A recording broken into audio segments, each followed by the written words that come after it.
Hey guys, I'm going to do a video on how to install an oil pan on a 3rd gen Cummins 4-wheel drive while the engine is still in the truck. You can remove the oil pan and replace the gasket or whatever, get to the rods, main bearings.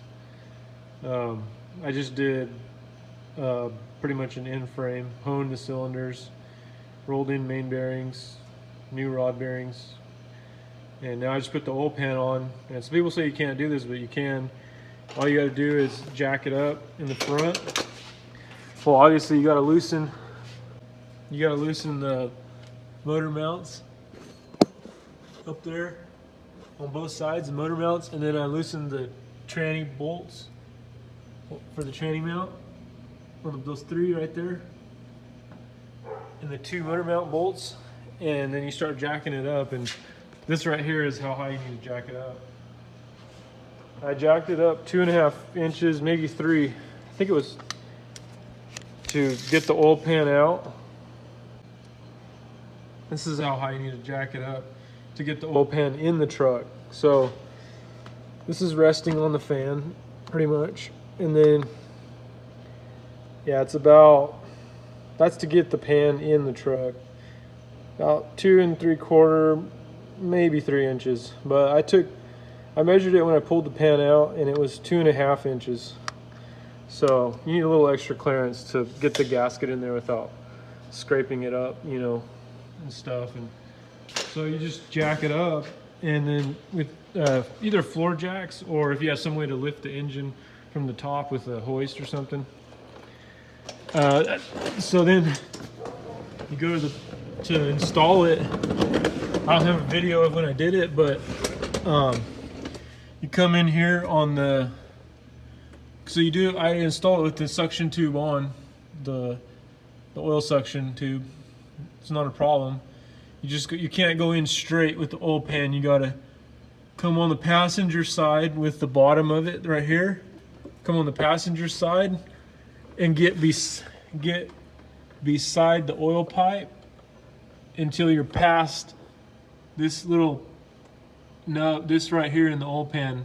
Once that clears, you go in at about this angle right here, my arm, slight angle to clear, because the oil suction tube goes down too far. You cannot put the pan in straight.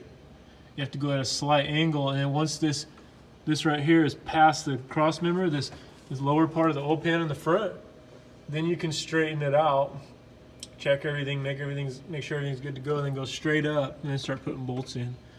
And then to remove, it's the same, but you can't put it on straight. You probably can, but it's easier if you just go at a slight angle and then watch top and bottom, make sure when you put the gasket doesn't mess up or anything. And for the gasket, I first clean all the gasket surfaces, and then put RTV on the oil pan, and then smear it down with my finger nice and smooth, and then put the gasket down, and then I put more RTV on top of the gasket. So there's RTV on both sides of the paper gasket.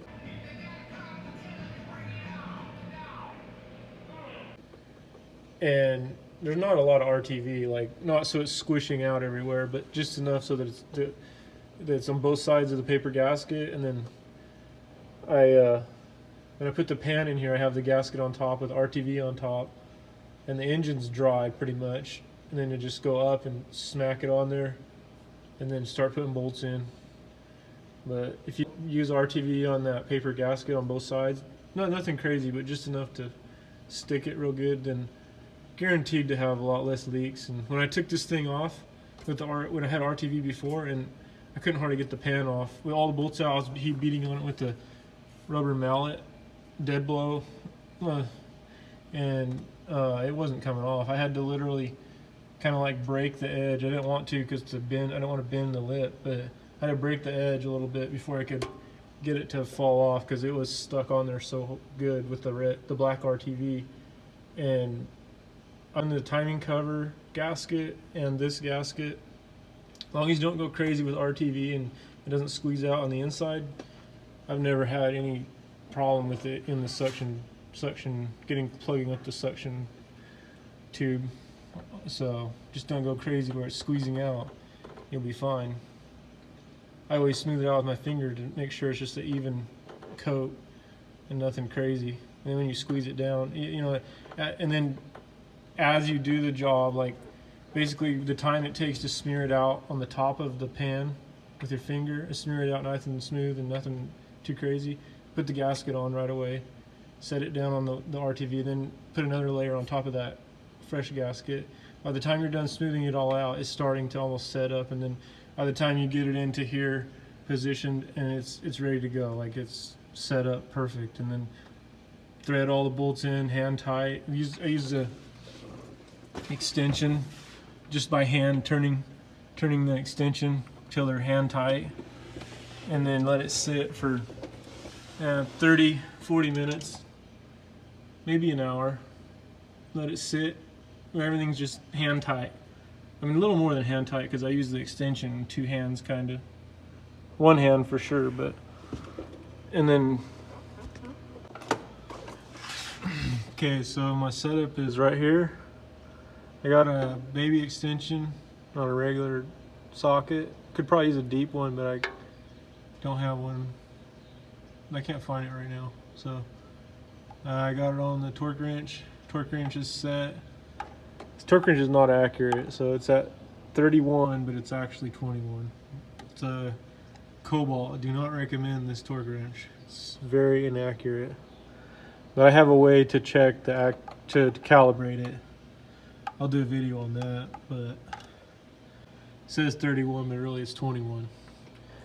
So yeah, I'm going to be able to get, with the jacks still under it, I'll be able to torque. You can see here, I'll be able to torque everything on clearance to get to everything. And then once I get past here, if I need more space or whatever, I'll maybe go with an extension down. It's not ideal, but it pretty much works. Longer extension. And yeah, so if you don't let the jacks down, you'll be able to torque everything up. I can get to this one like this, you know, and I got room to turn the torque wrench. So I was just doing it. I can't do it with one hand really that good, so it works. As long as you don't let the jacks down first, you've got clearance to get in there and then torque everything down. So to do these bolts here, tighten them up, I don't use Loctite, just clean them up good, and you'll be tight, torque them down to spec. And I think, I'm not sure if I put oil on them last time or what, but I never used Loctite because they didn't have Loctite on them. But I think I just torqued them down dry, or clean threads, torque them down to spec, and they don't really fall out. It's not really an issue I've had. So just start in the middle. There's 12 on each side. And so I start in the middle, which is right here is the middle. These two. Start here and then work your way. Go on, do these two, and then, or do one, go to the other side, do one, and then just work your way to the back on each side. You know, start in the middle and work your way out. You got to do both sides at the same time, but one and one.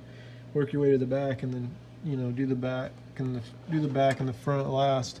That way you're torquing it down. Instead of starting in one spot, you might torque down this, going, you know, and then you might cause the pan to like shift and warp. But you start in the middle, work your way out, you'll be fine.